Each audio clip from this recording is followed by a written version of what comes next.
සියලු දෙනාටම සුබ දවසක්. ඒත් එක්කම ආදරයෙන් පිළිගන්නවා මටත් රස්සාවක් YouTube නාලිකාවට.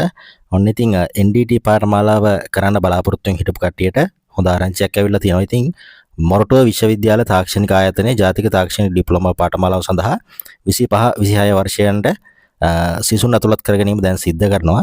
ඉතින් මේක අවුරුදු 3 පාඨමාලාවක්. ඉතින් හෝමාගම දියගම තියෙන මොරටුව විශ්වවිද්‍යාලීය තාක්ෂණික ආයතනය තුල තමයි මේ පාඨමාලාව පැවැත්වෙන්නේ. හොඳද මේ ඩිප්ලෝමා පාඨමාලාව ගත්තාම අවුරුදු 3ක ඩිප්ලෝමා පාඨමාලාවක්. ඉතින් අවුරුදු 2ක් අධ්‍යයන කටයුතු තියෙනවා, එක අවුරුද්දක් ප්‍රායෝගික පුහුණුව තියෙනවා. දැන් මේ සියලුම ඩිප්ලෝමා පාඨමාලා පවත්වන්නේ ඉංග්‍රීසි මාධ්‍යයෙන්. ඒකට අපි මේ ඩිප්ලෝමා පාඨමාලාවෙන් ගැන ටිකක් බැලුවොත් එහෙම මේවා අපිට ශාස්ත්‍රයන් දෙකක් ඔස්සේ ඉල්ලුම් කරන්න පුළුවන්. දැන් පළවෙනි ශාස්ත්‍රය තමයි නාවක අධ්‍යයන ශාස්ත්‍රයේ කාණ්ඩයන්. ඊළඟට දෙවෙනි ශාස්ත්‍රය තමයි අනිකුත් අධ්‍යයන ශාස්ත්‍රයේ කාණ්ඩයන්. අපි නාවක අධ්‍යයන ශාස්ත්‍රයේ කාණ්ඩයන් බැලුවොත් එහෙම දැන් මෙතනදී කාණ්ඩයන් දෙකක් තියෙනවා. එකක් තමයි නාවක ඉංජිනේරු තාක්ෂණය, අනිත් එක තමයි නෞකා චලන අධ්‍යයනය. ඊළඟට අනිකුත් අධ්‍යයන ශාස්ත්‍රයේ කාණ්ඩයන් ගත්තාම මෙතනදී කාණ්ඩයන් 8ක් තියෙනවා. අපි බලමු මොනවද ඒ කාණ්ඩයන් කියලා. එකක් තමයි පළවෙනි එක තමයි රසායන ඉංජිනේරු තාක්ෂණය. ඊළඟට තියෙනවා සිවිල් ඉංජිනේරු තාක්ෂණය. තුන්වෙනි කාණ්ඩයේ විදිහට තියෙනවා විදුලි ඉංජිනේරු තාක්ෂණය. ඊළඟට විද්‍යුත් හා විදුලි සංදේශන ඉංජිනේරු තාක්ෂණය. ඊළඟට පස්වෙනි කාණ්ඩයේ විදිහට තියෙනවා තොරතුරු තාක්ෂණය. හයවෙනි කාණ්ඩයේ විදිහට තියෙනවා යාන්ත්‍රික ඉංජිනේරු තාක්ෂණය. ඊළඟට තවත් කාණ්ඩයක් තියෙනවා බහු අවයවික එහෙම නැත්නම් පොලිමර් තාක්ෂණය. ඊළඟට අන්තිම කාණ්ඩයේ විදිහට තියෙනවා පේජකර්ම හා ඇඟලුම් තාක්ෂණය. හොඳයි, අපි ඊළඟට බලමු මේ පාඨමාලා සඳහා කාටද අයදුම් කරන්න හැකියාව තියෙන්නේ කියලා. ඉතින් අපි ඉස්සලා වයස ගත්තොත් එහෙම 2024 12/31 දිනට අවුරුදු 24ට අඩු පුද්ගලයන් තමයි මේ සඳහා අයදුම් කිරීමේ හැකියාව තියෙන්නේ. ඊළඟට තව විශේෂ කරුණක් දාලා තියෙනවා. දැන් කවුරු හරි කෙනෙක් නාවක චලන අධ්‍යයනයේ හරි නාවක ඉංජිනේරු තාක්ෂණයේ හරි පාඨමාලාවක් අයදුම් කරනවා නම් එතකොට ඒ තෝරා ගැනීම සිද්ධ කරන්නේ 2024 12/31 දිනට වයස අවුරුදු 20ට අඩු අයදුම් කරුවන්ට ප්‍රමුඛතාවය දීලා තමයි තෝරා ගැනීම සිද්ධ කරන්න කියලා මෙතනදී වැඩිදුරටත් සඳහන් කරලා තියෙනවා. එතකොට මේ විෂයන් දෙකට, විෂය කාණ්ඩයන් දෙකට, ඒ කියන්නේ නාවක ඉංජිනේරු තාක්ෂණය හා නාවක චලන තාක්ෂණයට විශේෂ වෛද්‍ය පරීක්ෂණයක් සහ විශේෂ සම්මුඛ පරීක්ෂණයකට පෙනී ඉන්න සිද්ධ වෙනවා කියලා මෙතනදී වැඩිදුරටත් සඳහන් කරලා තියෙනවා.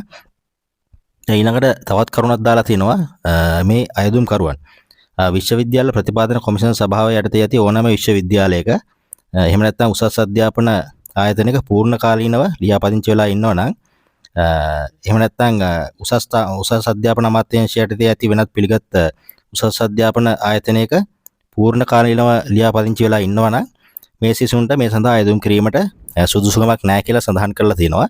නමුත් විවෘත විශ්වවිද්‍යාලයේ මොකක් හරි කෝස් එකක් සඳහා රෙජිස්ටර් වෙලා ඉන්නොත් ඒක ගැටලුවක් නැහැ කියලා මෙතනදී වැඩිදුරටත් සඳහන් කරලා තියෙනවා.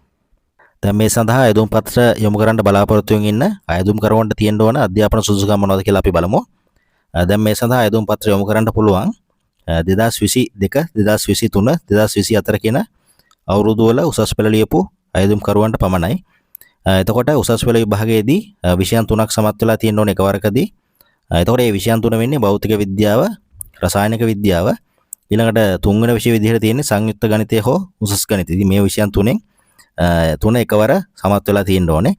ඊළඟට දැන් මෙතනදී විශේෂ දෙයක් තියෙනවා. දැන් කවුරු හරි කෙනෙක් නාවක අධ්‍යයන ශාස්ත්‍රයේ කාණ්ඩයක් සඳහා, ඒ කියන්නේ නාවක ඉංජිනේරු තාක්ෂණයේ හරි නාවක චලන තාක්ෂණයේ හරි පාඨමාලාව සඳහා අයදුම් කරන්න බලාපොරොත්තු වෙමින් ඉන්නවා නම් ඒ අයදුම් කරුවන්ට සාමාන්‍ය පෙළ විභාගයේදී සී සාමර්ථ්‍යයක්, ඉංග්‍රීසි විෂය සඳහා සී සාමර්ථ්‍යයක් ලබා තියෙන්න ඕනේ. එතකොට මේවා තමයි අධ්‍යාපන සුදුසුකම් විදිහට මේ පාඨමාලාවන්ට අයදුම් කරන්න දීලා තියෙන්නේ.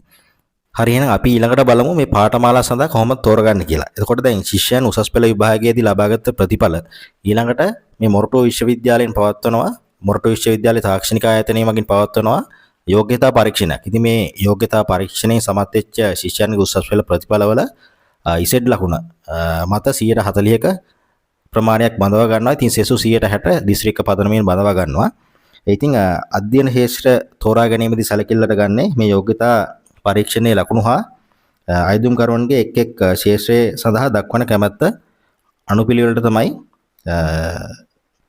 මේ අධ්‍යයන ශාස්ත්‍ර තෝරා ගැනීමේදී ඊළඟට සැලකිල්ලට ගන්න.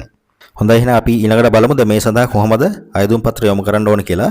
ඉතින් මේ සඳහා අයදුම් පත්‍ර යොමු කරන්න ඕන ඔන්ලයින් මාර්ගයෙන්. ඉතින් ඔන්ලයින් මාර්ගයෙන් යොමු කරන්න අවශ්‍ය මේ වෙබ් ලින්ක් එක අපි පළවෙනි කමෙන්ට් එකේ දාලා තියෙනවා. දැන් මේ විදිහට ඔන්ලයින් මාර්ගයෙන් යොමු කරද්දී මෙතන වෙබ්සයිට් එකේදී දීලා තියෙනවා ඔන්ලයින් මාර්ගයෙන් යොමු කරන්න අවශ්‍ය සියලුම ඉන්ස්ට්‍රක්ෂන් ටික.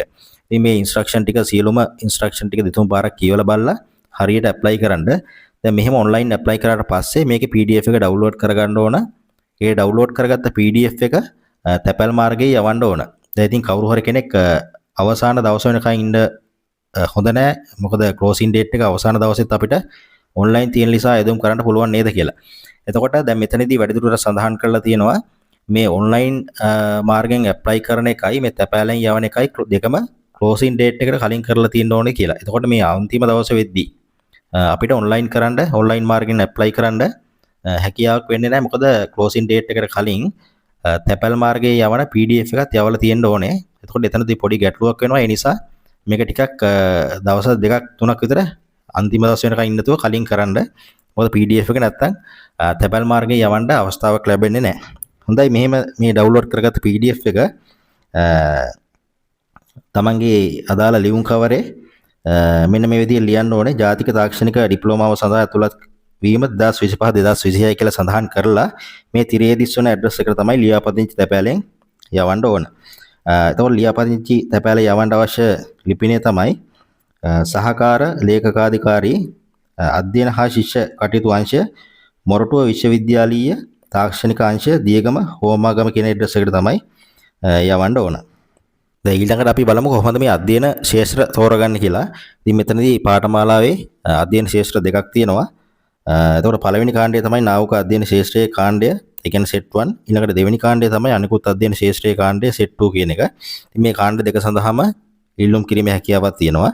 දැන් අපි පළවෙනි කාණ්ඩය ගත්තොත් එහෙම කියන්නේ set 1 කාණ්ඩය ගත්තොත් එහෙම ඒ කියන්නේ නාවක අධ්‍යයන ශාස්ත්‍රයේ කාණ්ඩ. එතන නාවික ඉංජිනේරු තාක්ෂණය සහ නාවික චලන තාක්ෂණය කියලා ශාස්ත්‍රයන් දෙකක් තියෙනවා. ඉතින් මේකේ තමයි වඩාත්ම කැමැති ශාස්ත්‍රයට එක දාන්න පුළුවන්. ඊළඟට කැමැති ශාස්ත්‍රයට දෙක දාන්න පුළුවන්. ඊළඟට අපි අනිකුත් ශාස්ත්‍රයේ කාණ්ඩ, ඒ කියන්නේ set 2 එකේ කාණ්ඩ ගත්තොත් එහෙම ඒකේ තමන් කැමැති පිළිවෙලට මෙතනදී කාණ්ඩ 8ක් තියෙනවා. වඩාත්ම කැමැති එකේ ඉඳන් කැමැත්ත අඩු එකට එකේ ඉඳන් 8 දක්වා ප්‍රමුඛතාවය සඳහන් කරන්න පුළුවන්. මේ පාඨමාලාව සඳහා යෙදුම් පත්‍ර යොමු කරන්න දීලා තියෙන අවසාන දිනය තමයි 2025 12 වෙනි මාසේ 30. ඒ කියන්නේ දෙසැම්බර් 30 දක්වා තමයි මේ සඳහා යෙදුම් පත්‍ර යොමු කිරීමට අවස්ථාව දීලා තියෙන්නේ. දැන් මේ යම් ශිෂ්‍යෙක් යම් පාඨමාලාවක් සඳහා තේරුණොත් ඒ ලියාපදිංචි කරන දවසේදී මේ පහත සඳහන් පිටපත්වල මුල් පිටපත් සහ සහතික පිටපත් කොපි අරගෙන එන්න කියලා සඳහන් කරලා තියෙනවා. ඉතින් අපොස උසස් පෙළ සහතිකය, ඊළඟට අපොස උසස් පෙළ සහතිකයේ ඉසෙඩ් ලකුණු සඳහන් සහතිකය, ඊළඟට පාසල් හැර යාමේ සහතිකය, උප්පැන්න සහතිකය, ඊළඟට සහතික පත්වල හා අදාළ ලියකියවිවල නමෙහි යම් වෙනසක් තියෙනවා නම් ඒ සඳහා දිවුරුම් ප්‍රකාශයක් ගේන්න කියලා තියෙනවා. ඉතින් මේ උසස් පෙළ සහතිකවල මොන හරි නමේ යම් වෙනසක් තියෙනවා නම් ඒක අපිට අධ්‍යාපන දෙපාර්තමේන්තුව ඉසිරුපායේ තියෙන ගිහිල්ලා සති දෙකක වගේ කාලයක් තුලදී මේ නිවැරදි කරලා සහතික පත්‍ර ලබා ගැනීම හැකියාවකුත් තියෙනවා. ඉතින් ඒක අමතර මතක් කිරීමක් විදිහට කරේ. දැන් මේ සඳහා අයදුම්කරුවන් මතක තියාගන්න ඕන තවත් වැදගත් කරුණක් තියෙනවා. මේ ජාතික තාක්ෂණික ඩිප්ලෝමාව හැදෑරීම සඳහා ලියාපදිංචි වුණාට පස්සේ මේ පාඨමාලාව අවසන් වෙනකන් ඒ කාල සීමාව තුළදී මේ මොරටුව විශ්වවිද්‍යාලයේ තාක්ෂණික ආයතනය මගින් පවත්වනු ලබන කිසිම වෙනත් පාඨමාලාවක් සඳහා එහෙම නැත්නම් විශ්වවිද්‍යාල ප්‍රතිපාදන කොමිෂන් සභාවේ ඇති විශ්වවිද්‍යාලයක වෙනත් පාඨමාලාවක් සඳහා එහෙම නැත්නම් උසස් අධ්‍යාපන අමාත්‍යාංශයේ යටතේ ඇති වෙනත් උසස් අධ්‍යාපන ආයතනයක පාඨමාලාවක් හැදෑරීම සඳහා අවස්ථාව හම්බෙන්නේ නැහැ. ඊළඟට දැන් මොරටුව විශ්වවිද්‍යාලයේ තාක්ෂණික ආයතනයේ එහෙම නැත්නම් විශ්වවිද්‍යාල ප්‍රතිපාදන කොමිෂන් සභාවේ යටතේ ඇති විශ්වවිද්‍යාලයක එහෙම නැත්නම් උසස් අධ්‍යාපන අමාත්‍යාංශයක ඇති උසස් අධ්‍යාපන ආයතනයක දැනටමත් කවුරු හරි කෙනෙක් ලියාපදිංචි වෙලා ඉන්නවා නම් ඒ කට්ටියට මේ සඳහා අයදුම් පත්‍ර යොමු කිරීම හැකියාවක් නැහැ. ඉතින් කවුරු හරි කෙනෙක් විවෘත විශ්වවිද්‍යාලයේ ලියාපදිංචි වෙලා ඉන්නවා නම් ඒක ගැටලුවක් නැහැ කියලා මෙතනදී සඳහන් කරලා තියෙනවා. හොඳයි, එහෙනම් මේ වගේ පාඨමාලා ගැන ඉක්මනින් දැනගන්න දිගටම අපිත් එක්ක රැඳී කියලා ආරාධනා කරනවා. එහෙනම් මේ වීඩියෝ එක අනිත් කට්ටියට දැනගන්න ෂෙයා කරන්න. එහෙනම් සියලු දෙනාටම ස්තුතියි.